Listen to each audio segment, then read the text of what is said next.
Hey friends, welcome to Bokeh, a podcast exploring the ever-blurring lines between the personal and business lives of professional photographers. This is your host, Nathan Holritz, and I'm happy that you can join me today in connecting with photographers and entrepreneurs as we discuss photography, business, and, that sometimes messy thing that we call life.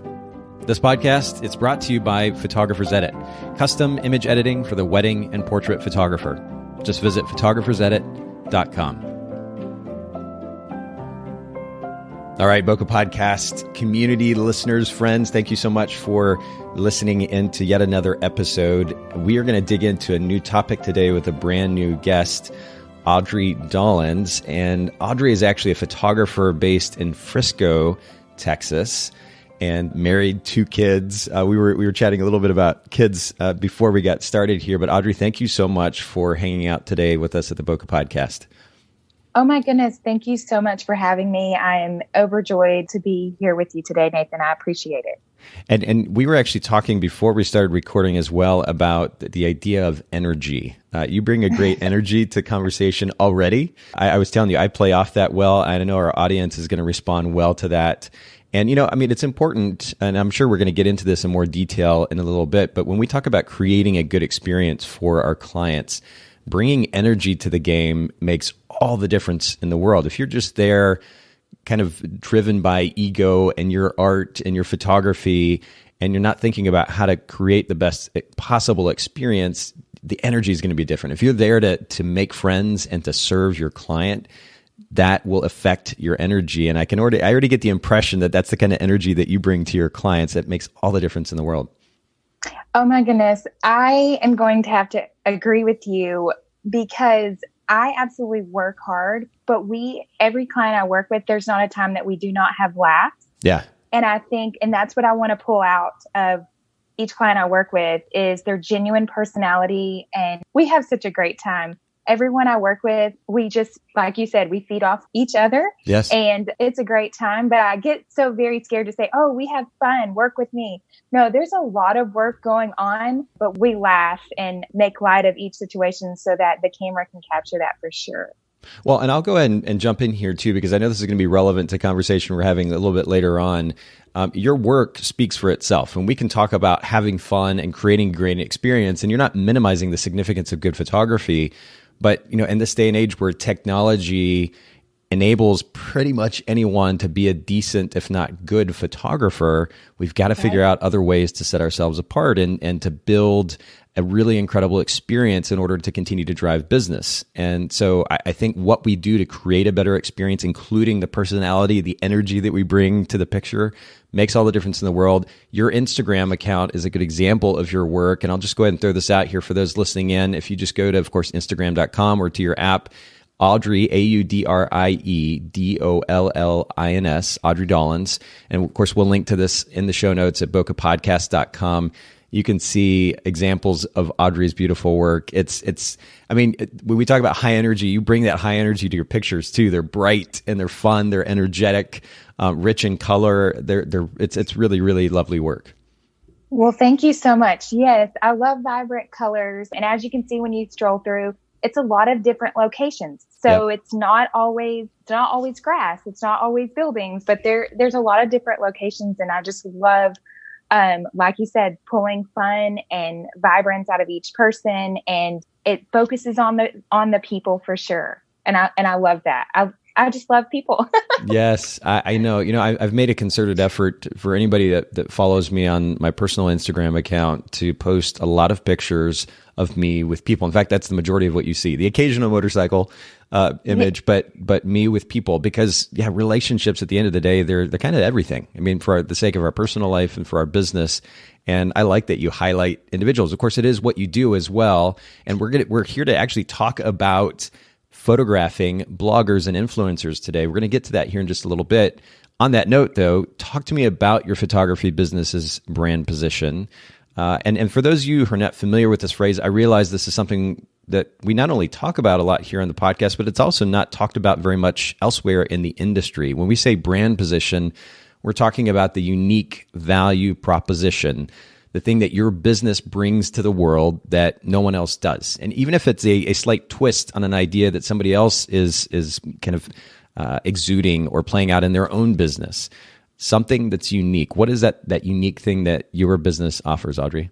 So the unique thing that I bring is I create strategic steps for my clients. And as you mentioned, I'm a blogger and influencer photographer. We create content. And while we create this content to create consumer appeal, my brand position is to bring out vibrant, fun, and we collaborate together to pull that out and highlight products in a business and a person that creates a feeling to get people engaged. So how I do that is to educate myself on the product, the person. And when we put them in front of the camera, I start interacting with them to bring that out of them, to bring the feeling out of them that helps other people feel engaged with them, to go, who is this person? Yeah. I want to be that person's friend. Yeah. And if you're familiar with bloggers, and I'm so excited I'm on this podcast to bring light to the real work that's behind it. That's what we do. We want to create something tangible to feel that you're a part of it. And that's what photographs do, is to create feeling. And so when we create that feeling, we create a connection. So my brand position is to pull the vibrance and the behind the scenes hustle of this business owner to the forefront. Well, and I'm actually on the homepage of your website, which I'll also mention. We'll also link to this in the show notes at bokehpodcast.com, but it's just simply Audrie, Audrie, Dollins.com. I'm a huge fan of brevity. And I was actually talking to you, Audrie, before we started recording. It's something that I have to work on as a podcast host. I have a tendency of talking a little bit too much, and I'm trying to figure out how to kind of cull some of my words, say what's needed, but also be engaging in conversation.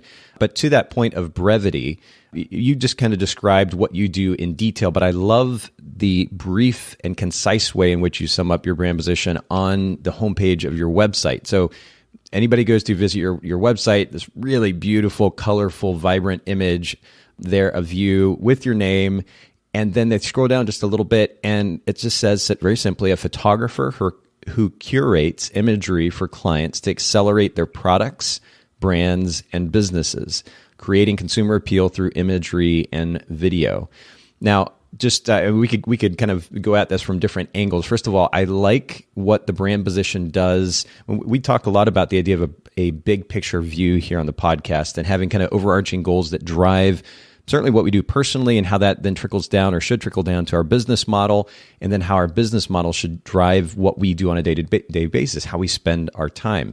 A photographer who curates imagery for clients to accelerate their products, brand, and businesses is a really, aside from being a pretty concise brand position, it also sums up how you should be spending your time as a business owner. And I love that because I think as business owners, we all need that kind of driving, we could call it a mission, but in this case, a brand position that determines how we spend our time. It filters out the stuff that's not necessary and enables us to focus on what is going to enable us to accomplish our goals. What are your thoughts about that?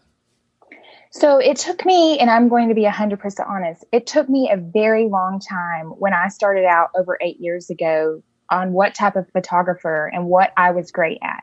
It took me a while to figure out what my brand position is. And it was about 2 to 3 years ago when I finally found this is what I'm doing. When you want to hire someone, especially for a business, and I am an entrepreneur for entrepreneurs, when you hire someone for your business that you are investing all of this money in, you don't really have the time to go wedding photographer. Like you're trying to figure out who can help you accelerate this.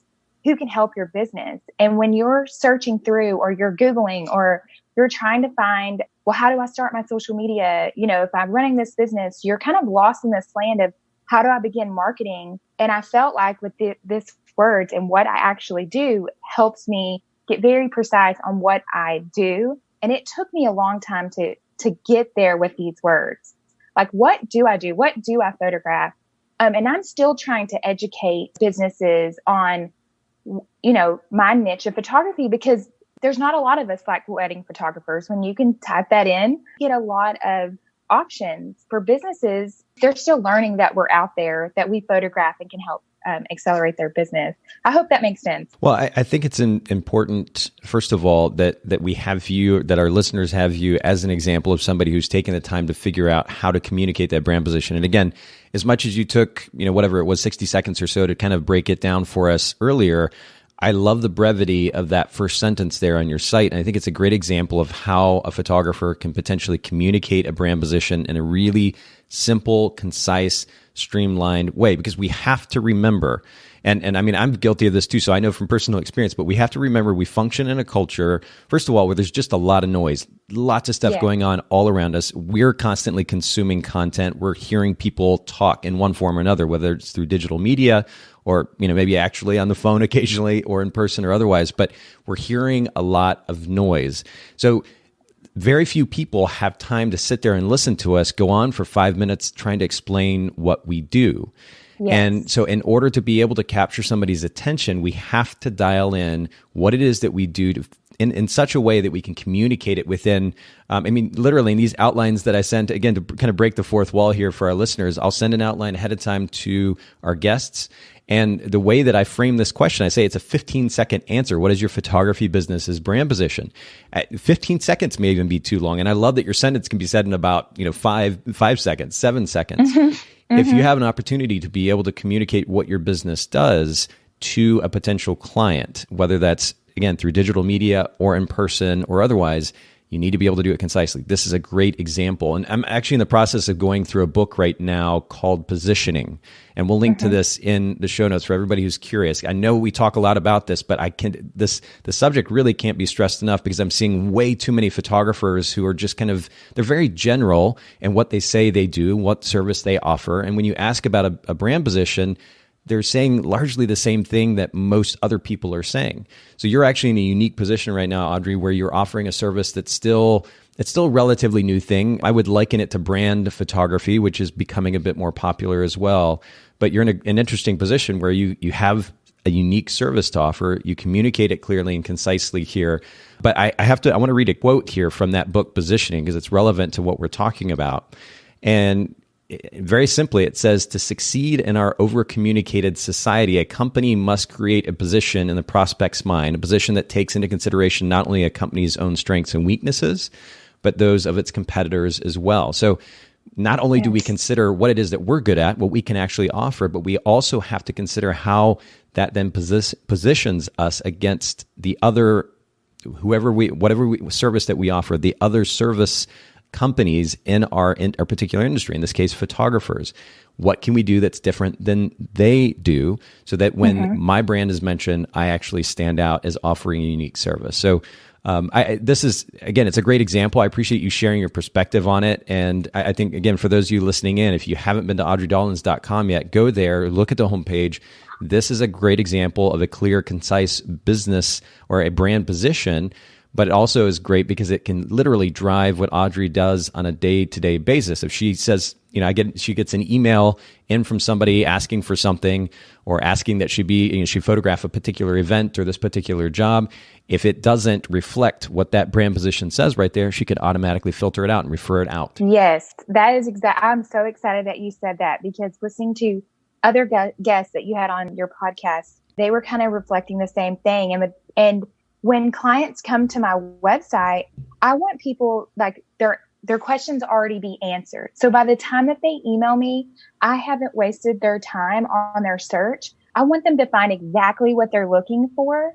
If I am emailed, we're already a step ahead. I already know how to help them. They already have found what they're looking for. And it doesn't create anxiety or stress trying to search for the specific photographer niche that they're looking for. Because if someone contacts me about a wedding, I don't offer that. It's not, available for me to book. I used to do weddings, but when you come to my website, I don't offer that anymore. And also, it gives clients that do book with me confidence in knowing that I'm educated and focused on that area. So they know that all my time and resources are going to them, and that I'm not flying away to do family sessions or weddings. So they know that I'm educating myself onto providing services 100% to what they are working on. Exactly. That gives me the confidence too. Yeah. When I work with them or I work with a business, like I said, that have invested maybe their life savings in this business, or and when I say business, I'm also referring to bloggers, because they are businesses.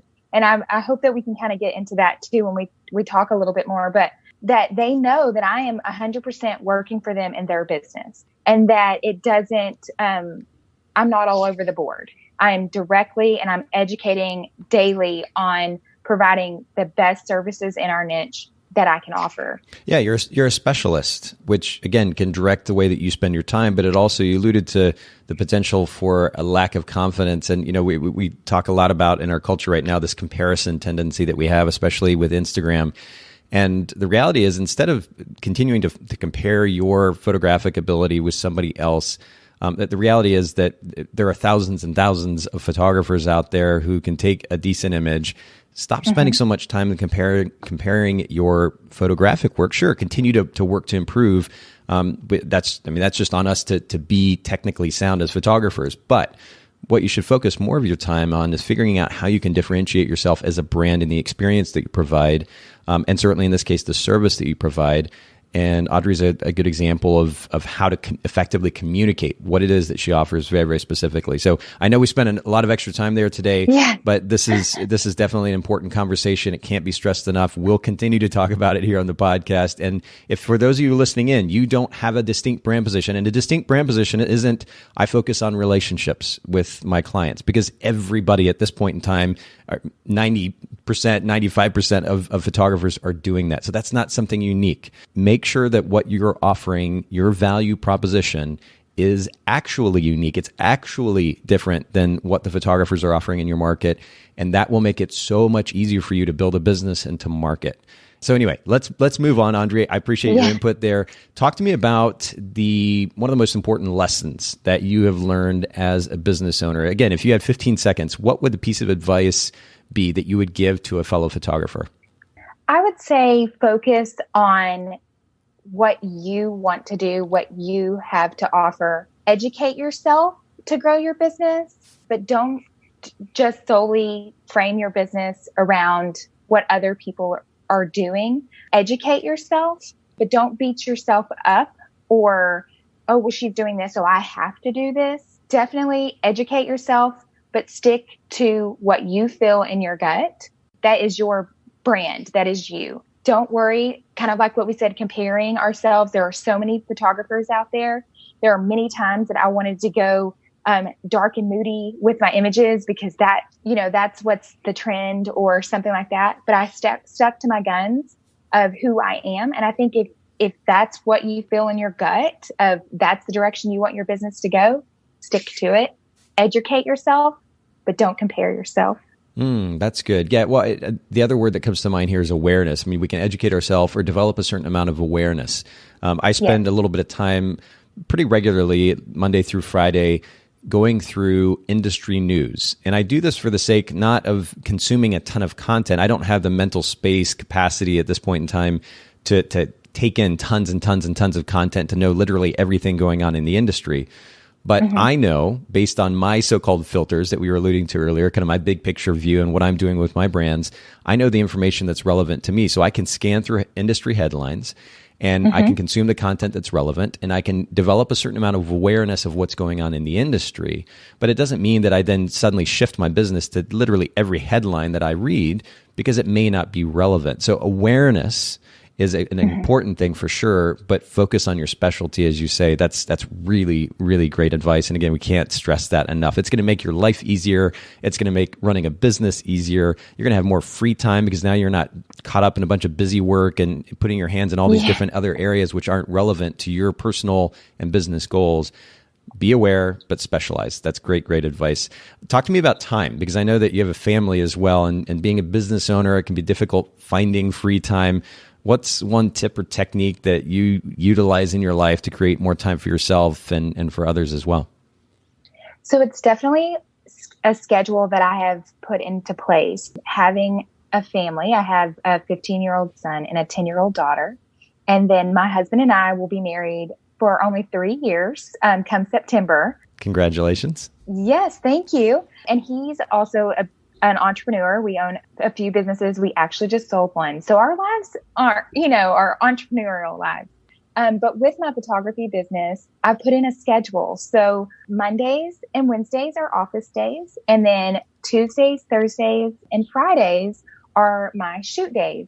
So this has really helped. And then I also, by 5:00, I laugh at myself because by 5:00, I am starting dinner. We make sure that we have dinner every night as a family, even when we go to softball games. Wow. And we have dinner. It's kind of an unspoken thing that my husband and I have done we've been together for the past 5 years, but we have dinner every night. He cooks, I cook, or we order out like everyone, but we definitely have dinner every night as a family. Wheel of Fortune is on,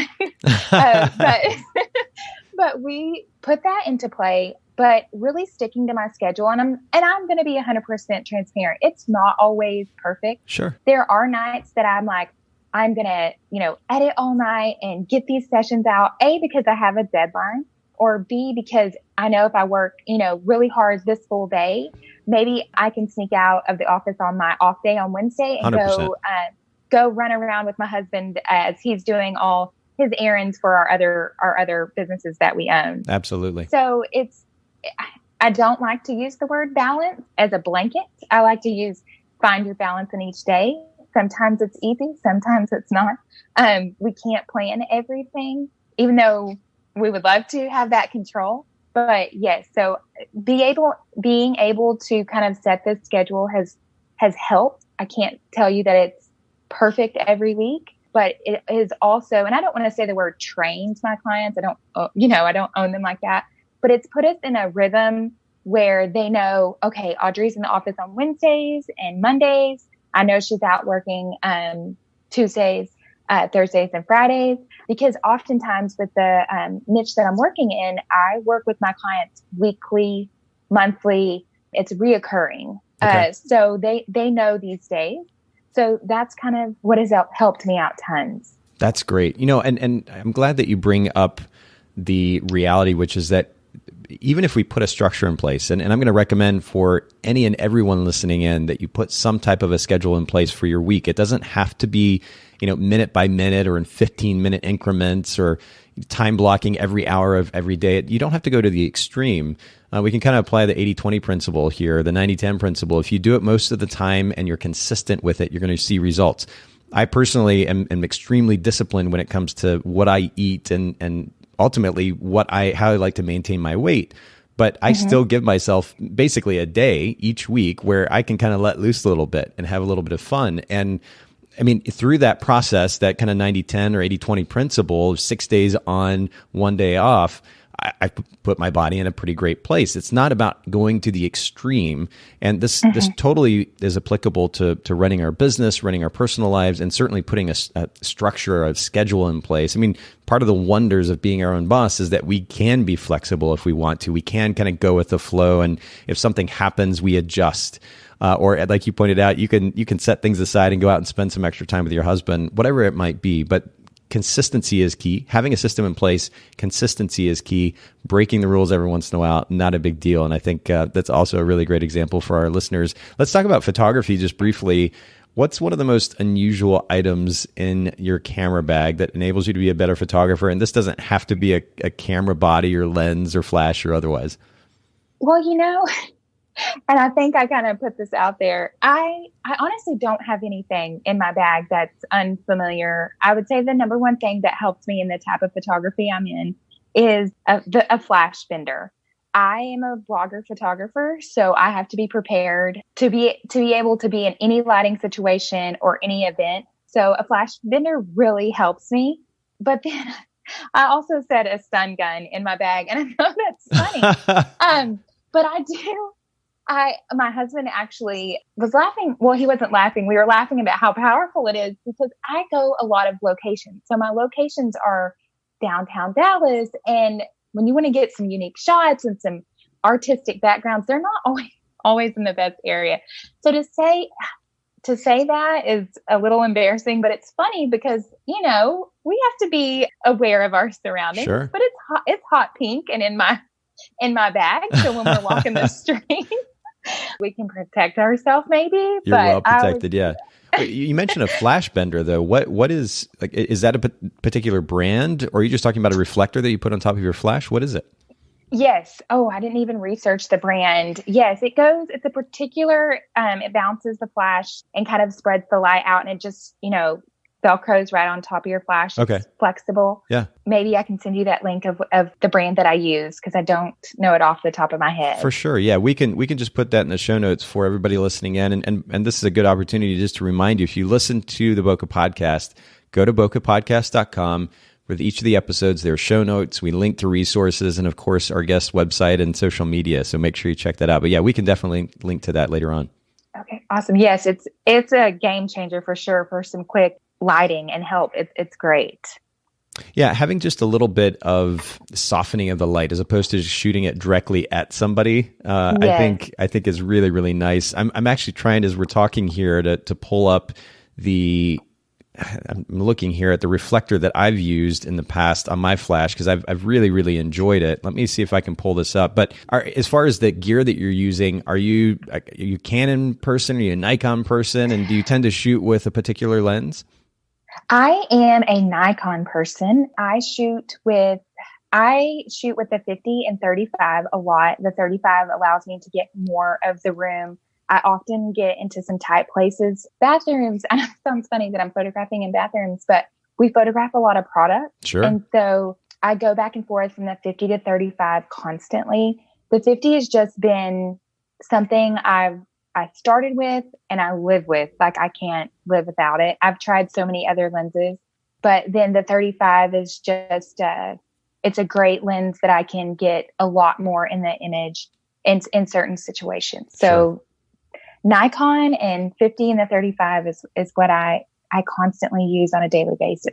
Love it. Well, and again, for those of you who are curious what that then translates to, if you just go to Audrie's Instagram, it's just Audrie, AudrieDollins, Audrie Dollins on Instagram. By the way, I did pull up this flash diffuser that I really enjoy. I know that MagMod has kind of taken over the industry in the last couple, 2 or 3 years at least, but there's a product, and it's kind of a no-name product, honestly, but DEMB, flashproducts.com. We'll link to it in the show notes. This little flash reflector diffuser, if you will. It's so minimalist. It does Velcro on, but it's so minimalist that you can kind of slide it in your pocket or just slide it into a purse or slide it into a small bag. It doesn't take up a lot of space, but it does a great job of reflecting light, throwing light forward if you want a softer light. So we'll link to that in the show notes, and then we'll also get Audrie's later on and put that in the show notes as well. But thanks for sharing that, Audrie. Talk to us about an impactful business or self-help book that you've read or listened to. Yes, for sure. So I definitely do read. I haven't read a book lately, but do listen to a lot of podcasts, especially yours. I love your podcast. Thank you. But the last full book that I really sat down and read were 2 of them was Light is the New Black by Rebecca Campbell. It is a wonderful book. It's a guide on basically finding your light and how to use it. And then, of course, I love Rachel Hollis, Girl, Wash Your Face. So those are the last 2 like tangible books that I've read. But then as far as like podcasts, I love Brene Brown, all of that good stuff. But yes, I definitely feel like reading and educating myself and giving nurture to my mind it definitely helps me through this entrepreneurial business for sure. Yeah. And to our earlier conversation, I think it's good to limit ourselves as well. And I don't know what the exact, I feel like I'm not fully taking advantage of the capacity of my mind. Like maybe I could be taking in a lot more information. And simultaneously, I know that at least on a day-to-day basis right now, I have a hard time processing so much information. I tend to do a better job when I can focus on a little bit of information. So how much of that to consume, how many books we should read a year, how many podcasts and YouTube videos and all this stuff. I think that if we tend to err on the side maybe of a little bit less, but then actually applying that content, it's going to be a lot better for us. But we'll make sure to link to those books that you mentioned in the show notes for our listeners as well. I can't agree with you. I cannot agree with you more about what you just said about limiting. I will throw this out there and be 100% honest. I actually had a therapist tell me, you need to turn it off a little bit. Let your mind soak some of that in and take action, and don't keep over flowing your mind. Yeah. You got to let your mind resonate and then to put those things in action. A friend of mine, Michelle, she's an amazing wedding photographer in Dallas.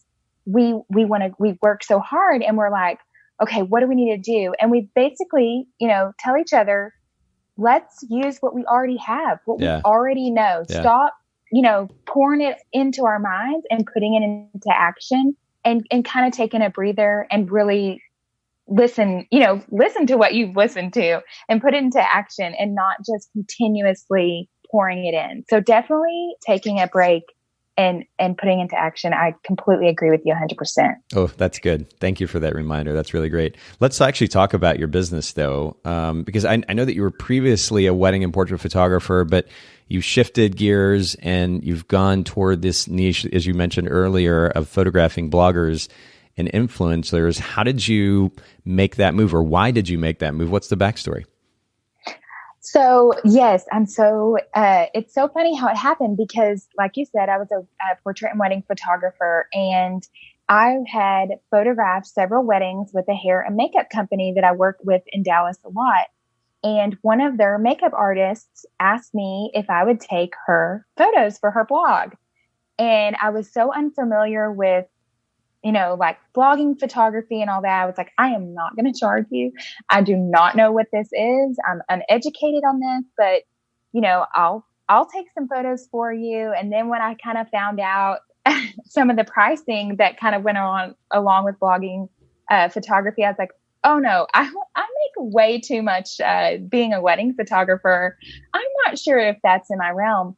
But then when I started to do it, and I found that interaction and I found the need. And as an entrepreneur, owning a few other businesses besides being a photographer, I was like, oh my goodness, there is a need here. And this is so inspiring. All these business owners, like the makeup artists and what we were photographing, I was like, this is great. There is a need. There's an importance. There's social media presence for businesses. And we can take all these courses that tell us, like, you need to have this photo and you need to tell this story. And all these businesses are wanting to tell the story about what they have to offer.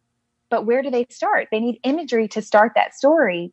And so when I was able to work with this makeup artist, I was like, oh my goodness, this is great. This is what I want to do.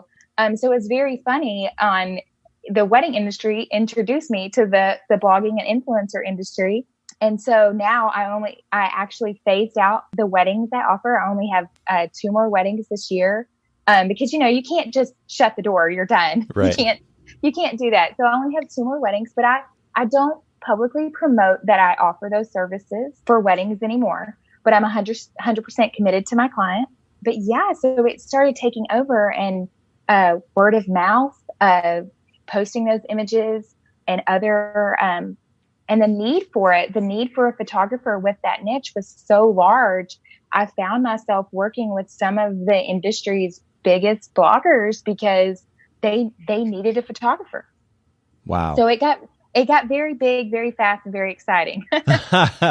And you like exciting. I love your energy in this, but tell me, is there a difference? I mean, you even mentioned in the profile on your Instagram account, you mentioned branding. Is there a difference between, say, being a brand photographer and a blogger photographer, a photographer of bloggers? We did an episode back 224 actually with Erica and John Hayes talking about how to become a brand photographer. Is there a difference between the two? I think there is. I think there's a different approach and strategy, but then there's a resemblance because businesses also want to become tangible. So when businesses or brands that are creating a product, they sometimes hire bloggers, influencers to help educate the public about their product, but also they want to create images of themselves that are blogger, influencer type to be tangible like them. So that's why I kind of jump back and forth, and I'm kind of an asset to influencers and brands because I work with both. And so I want to create tangible images for brands, and I'm educated on how bloggers do that and connect with their audience. And then I'm also educated by the brands on what they expect and want from their influencers. So you still want professionalism in the brand and the business owner that is, that you can invest your money in with the brand, but you also want to be tangible. I work with chiropractors. I work with cardiologists that is creating blogger content that can reach her clients, that can educate her audience. I actually have a shoot with the cardiologist tomorrow. That she is a business. She is very educated and we want to make her look like a professional, but yet she wants her images to be tangible, like a blogger, like a lifestyle type, so that she can be tangible to her clients and not be fearful. And, like when you speak of cardiology, it can create anxiety or fear where when you see her talk or you see her images, you're brought in. So there is a difference, but it kind of comes back and forth with education and the direction and the strategy that you want for your imagery. Huh. That's really interesting. And when you say tangible, you're talking about being accessible or being personal, right? Yes. Being personable and creating that content with the everyday person through social media or online. Got it. Okay. So talk to me first of all about what makes a good blogger photographer. What are some of the characteristics? So some great characteristics, and being in the blogging world, it's very important. So I have about 3. Being a photographer is important to create and provide the best images. But I think your work ethic for sure is what sets you apart. And to be a blogger photographer, you have to be able to meet deadlines. And sometimes these deadlines are pretty quick. It's, with certain industries in photography, you have a little bit more time, but it's to be able to meet deadlines. And a lot of bloggers have contracts with larger companies and branding contracts. So you have to be able to not only create the images, but edit the images and get them back to the client so they can submit them to be reviewed. These are pretty big contracts with pretty big companies, and it's a lot of fun to work with them, but you have to be able to meet those deadlines. And what are some of the turnaround times? Like, are you talking about 2 or 3 days or less? Oh, my goodness. So sometimes it is 2 or 3 days, but let's say when you go to like New York Fashion Week or you have Reward Style Conference. I don't know if you're familiar with the Like to Know It app. It monetizes a lot of fashion and home products. But certain things, for instance, like Nordstrom and all this, they will have a huge sale. And when products are needing to be marketed, you are even looking at next day. Wow. Yes. So it is between 2 to 3 days on average, but then sometimes in certain events and situations, it's even next day. And do you have to kind of adjust your shoot schedule accordingly? Like you limit the number of shoots you have in a week, for example, if you're going to have that kind of fast turnaround time? That is correct. Yes. So if it's when a client, whether they are a new client or a reoccurring client, when we go to schedule, we talk about what we're shooting, and then they let me know this is important. And if I'm not able to do it, I'm very much upfront. Like there's no way I can turn that around. But yes, they let me know immediately so we can make it happen. Okay. So you got to be able to meet deadlines. And I love that you talked about the significance of work ethic. Yeah, being a good photographer technically is important. That's kind of a given these days. And fortunately, technology makes that even easier than ever. But work ethic drives a great blogger photographer. In this case, number one, the ability to be able to meet deadlines. No excuses. You got to deliver. What's another characteristic? Well, and with that, really quick, I was Sure. going to say rain or shine. So rain or shine, we have to photograph these products for these businesses, because if I don't come through for my client, they aren't coming through for their client. Yeah. So they have contracts. So that's weighty to me, and you have to respect that these aren't just images for, to post on Instagram. And I think that's why it's important to me that I would love to shine light on is they're not doing this because, oh, I feel pretty. They're doing this because a company has hired them to market these products. And so you definitely have to be, reliable for sure. Then the second one I was going to say is lighting. And I think that's where the wedding industry totally created the photographer that I am, because you are not promised a beautiful or a cloudy day. You're not promised. You Yeah, never so know true. what you're going to. You never know what you're going to step off into. And wedding photographers can make such beautiful things and still create imagery and a style out of something that maybe you weren't expecting. Maybe you just didn't know that the whole place was going to be cabin wood, and they want light and airy. And I have stepped into so many situations like that where I have a client and we need a shoot, but it's raining and it's cloudy and they want to shoot in their bathroom. And I'm like, oh my goodness, we have to submit this to this huge brand. And it is so dark. Yeah. So you have to be ready for that. And Texas weather, you never know what you're going to get. Yeah. So definitely lighting, educate yourself. Like we were talking about the flash bender, being able to know how to capture it and then being able to get it in Lightroom or Photoshop to make it look presentable for the company. So definitely lighting.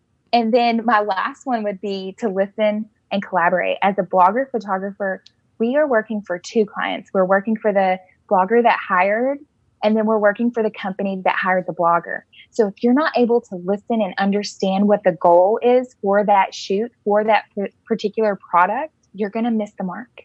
So you have to listen and you have to be able to take the request. And then you have to, if they want to critique and they request something else, you have to be able to take that. And sometimes it's not always easy. Yeah. And we've done a few reshoots where even the client I photographed didn't know we had to be outside or certain things, and just be able to listen and be able to collaborate and not just go off of what you want and what you're used to. Yeah. I mean, I know that I think we've begun talking about this more consistently as of late here on the podcast, but it's that idea of setting ego aside. And I think part of the reason that I bring this up is because this is something that I've struggled with, honestly, for years, in one form or another, my personal life, my business life. You have to be able to set your ego aside, to be able to take constructive criticism. In some cases, it may not even feel very constructive, but you have to hear it out, make adjustments, and then ultimately deliver on the product. And the focus is on serving the client well and our desire for a particular thing second. And I think, I was just interviewing another photographer yesterday who was talking about the significance of putting the work that you want to photograph, putting that work out there consistently. So if brands come to you or an individual comes to you to be photographed, they know the type of finished product that you deliver. And hopefully, at least the majority of the time, they're going to be expecting something comparable. So you're not kind of diverting so drastically from your photographic style or your processing style. But at the end of the day, serving the client, that's what's most important. And so I love that you emphasized that there. I know that we talked about this earlier, at least a little bit, the significance of being able to stand out from other photographers. But this brand photography is on the rise. And of course, somebody that can photograph an influencer, I mean, this is something that is also on the rise because there's such a demand for it. How do you set yourself apart amongst that particular group? Yes. Like we said, definitely our relationships with our clients. You can definitely see the difference through the images. But I set myself apart because when word of mouth and clients tell everyone what the relationship I have with them. And with each client, and like I said, for an aspect of what makes a blogger photographer, it's because I'm reliable. They know that if there is a deadline, that my heart's in it, that I'm going to be there, that I work hard. I'm not scared to get dirty. I'm not scared. I will do 100% to get the job done and do the best that I possibly can for my client. That sets me apart in the industry as far as me personally. And then publicly, kind of like what you were saying, when you go to my website and you go to my Instagram, I'm very precise on what I offer and how I photograph things. So not only behind the scenes of the relationships I build, but publicly on what I am directing and selling to my client. Now, we've talked about this idea of brand position, setting yourselves apart, but talk to us about how you actually go about reaching a client. How do you go about developing a client base of bloggers? Is there a preferred method or set of methods that you take to market to this target market? Yes. So definitely our online presence is number one. I always tell clients that Instagram and Facebook is definitely that helps get the message out there. leading from your website. So you want to, of course, have your website be your baby. Then you share via social media outlets. But the number one thing that I market and how I reach clients is there is networking in your hustle. So when I'm out working with clients or I'm photographing an event or I meet other clients and I am very respectful and I'm bringing out fun while I'm working. And so when I am being introduced to people, the presence and my interaction with other guests or other companies, that's when I market. I don't particularly do anything other than just doing the best I can for my client and then in word of mouth. I do send out newsletters and do the basics through my business, but word of mouth and just networking while I'm hustling is really carried my business along. Okay, so online presence, and then, as you said, networking through hustling or through your work. Talk to me just briefly, if you will, about the online presence, because you have, particularly on Instagram, quite a bit of competition. There are a lot of people photographing influencers. What do you do specifically on Instagram, maybe Facebook, in order to reach potential clients? And maybe just to kind of build on that, what percentage of your clients do you get as a result of Instagram? Yes, so definitely Instagram is, I would say 75 to 80%, if you know, where they come through. Wow. Because of my clients are on social media so much. Okay. Their Instagram is social media and monetized driven to their website. And that's where they create their income. That I am tagged in a lot of their images. I'm tagged and I'm given photo credit. So when that occurs, that is also a part of our agreement when we work together. When you become my client, there are, just like a wedding client, we agree to these certain aspects of doing business. And doing business, I am to be tagged in their imagery and also in their blog posts. So when that happens, a lot of times they will say, I saw you working with so-and-so, and I would love to know what you have to offer. So that I'm glad that you brought that up because that did elude my mind. But yes, I work with my clients that I'm to be given photo credit. And so that works for me while they're working. So that's a very big plus in the industry that I'm in as well. Oh, it's huge. As I was thinking, like that, this is the industry it seems like to be in right now. Just with all the focus on social media, Instagram in particular, the fact that as part of your work, you're going to be tagged. And naturally, if people like that, then they're going to be like, hey, I want Audrie to do my photos as well. Wow, what a golden opportunity. That's incredible. So 80% of your work through Instagram, would you say the rest is just kind of word of mouth referrals? Yes. Okay. So talk to us about a shoot then. What does a shoot look like if you're hired to go photograph a blogger? Can you just kind of walk us through that process? Yes. So when we are setting up a shoot, a typical day for a blogger is, and to shine a little bit of light, is if you go on Pinterest and let's say, you're talking about eating healthy and all these things.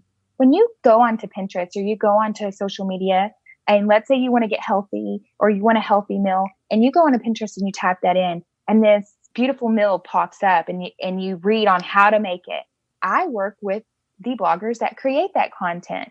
So they are preparing and have everything prepared before I arrive. So let's say we're going to do a healthy meal. So all of those items are prepared before I arrive. As one of my clients said, it takes me an hour of prep time to shoot an hour. So they are already prepped and ready. And so when I walk through the door, most of the time I know what I'm walking into so I can be prepared. Okay. But sometimes I don't. I don't know what we're going to photograph. But then I walk in and we begin to photograph her recipe of something healthy or an outfit. And we kind of break down each step or we break down an outfit from the earrings to the shoes, etc. And then that content created, of course, we have laughs all in between there. And we kind of go step by step. On my feed, and here is in the blogger world and photography world, I don't tag everything that we're actually working on just because that is the blogger's content, whereas my content is the actual image. But the blogger will create an intent for the shoot. We capture that intent And then there is a story written in step by step on how to find the products, how to use the products. It's not just a pretty picture that goes on social media. Right. The social media then directs them to that Pinterest, that Pinterest pin to help you get that healthy meal. Are you writing some of that copy as well, or are you just focused on the photography? I am totally focused on the photography. Okay. So they will write, they will tell me what the motive is. And then that's where we collaborate together if the imagery is telling the correct story. Now, how long does an average shoot, you alluded to the idea of prep an hour, shoot an hour, but is an average shoot an hour long, or how does that look as far as the management of your shooting schedule? Yes. So the reoccurring clients that I have, we shoot basically 1 to 2 hours every week or every other week. Wow. So I would say about 2 hours is the average. Wow. And they are prepared. So they know, and as I contact, as we grow our relationship, they know to have these things prepared so we can shoot it. There is a lot of content going out for bloggers. It's a lot of work. Yeah. It's a lot of work. Depending on what we're shooting, we sometimes block a whole day, depending on the magnitude of what we're photographing. But when you do a reoccurring client, and it differs from a wedding client to, a family session, they're not used to being in front of the camera. And please let me note this too. Not all bloggers are confident in front of the camera. Some days are not always the best days. They're not having the best day sometimes. And they're not all, they're not just like, oh, look at me, look at me. I'm ready to be in front of the camera. But they are used to being in front of the camera. So they know how to prepare and prep to get the most out of their session. So we can get a lot of content shot during that time. And then I'm actually on your site homepage again. I just clicked on investment and it scrolls down. And I was looking at the section specifically for influencers and bloggers. And it looks like the starting fee is $350, and then they're just paying you a $150 per hour fee after that? Yes. And it kind of fluctuates depending on what we're shooting, depending on the magnitude. So if you're an initial client, if you're beginning or if you're an established one, this is when a fee is established to start strategizing. Got it. And then the fee that follows up with the hourly, it ranges as well. It starts at $150, but it depends on what we're actually shooting. If there's an event or if there's other things that come into play. Okay. And then what also happens are third-party investments, which is not listed on the website. So I will shoot this content for the blogger. Now, as I said, when we're shooting the content, it may be for a brand or a company. If that brand or company wants to purchase the images, then those are different fees for their marketing. So there's different ways of income that flow into this type of business that are not actually really discussed a whole lot. But I'm very transparent when it comes to the money and investment part. As I said, when people started telling me the pricing of vlogging, I'm like, whoa, that's not enough. Like when we get paid in wedding photography, we're hearing thousands. Yeah. And then when you come down to blogging, you're like, only that much? Right. But there's different avenues of income that resonate through there that have increased my sales by 30% this year. So don't let that number fool you, as I am very thankful and love this industry that I'm in.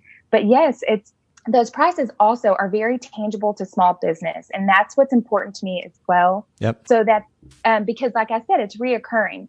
And when you shoot an hour and you have a client that is prepped and ready and knows exactly what they're doing, when you walk through the door, it's a lot of fun and it's a great moneymaker. I mean, for me. Yeah. Well, the fact that it is reoccurring though is interesting. When I was saying wow earlier, it wasn't so much at the amount of time that you spend per shoot as I was thinking about the significance of this recurring revenue.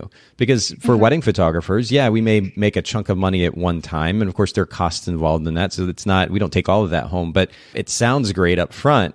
But then that's kind of one and done, and you may eventually photograph the family but this idea of recurring revenue, and on top of that, working within an industry that kind of centers around social media. I mean, this sounds like the business that, like, I don't need to do photographer's edit or podcasting or anything else anymore. I'm just going to become this. This is really fascinating. And it seems like if you've got good systems in place, not only does this enable you to make a healthy income, as you were describing, but you could also do it without totally killing yourself too. Because I know personally, I tend to enjoy working in shorter spurts of time. So the idea of an hour shoot or even a 2 or 3 hour shoot, and then kind of being done for the day, and then having other admin work is appealing. Not having to shoot 12-hour, 14-hour wedding days like I used to.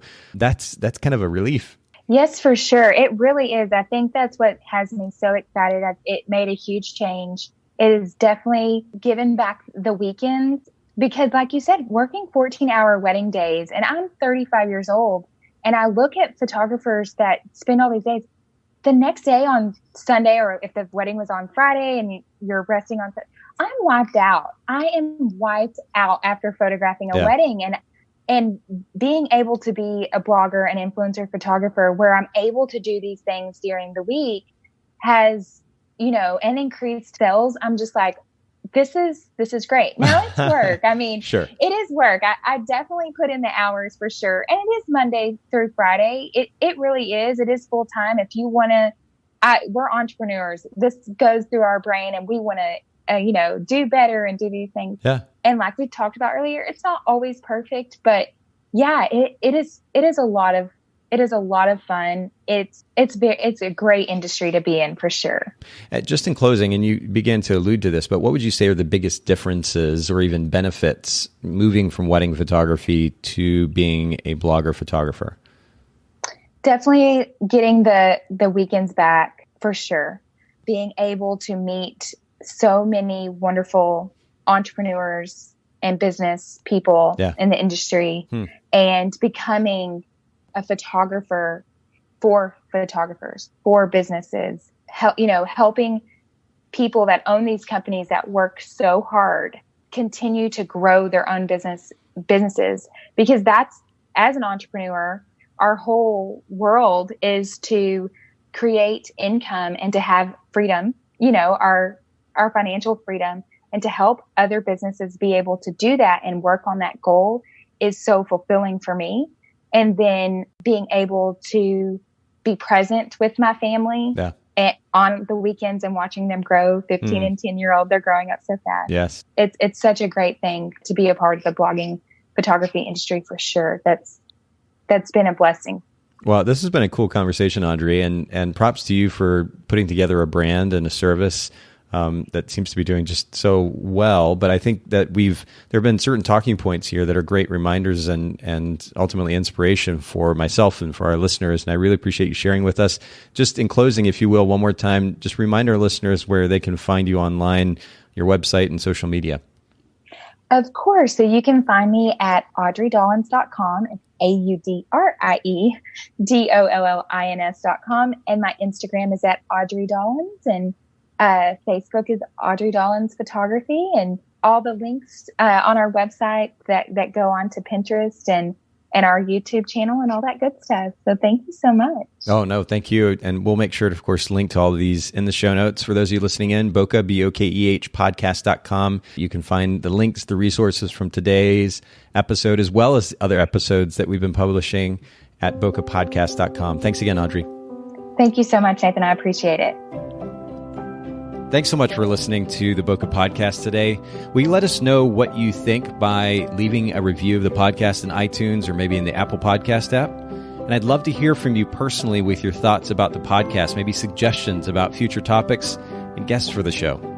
My direct email is nathan@photographersedit.com. The Bokeh Podcast is brought to you by Photographers Edit, custom image editing for the wedding and portrait photographer.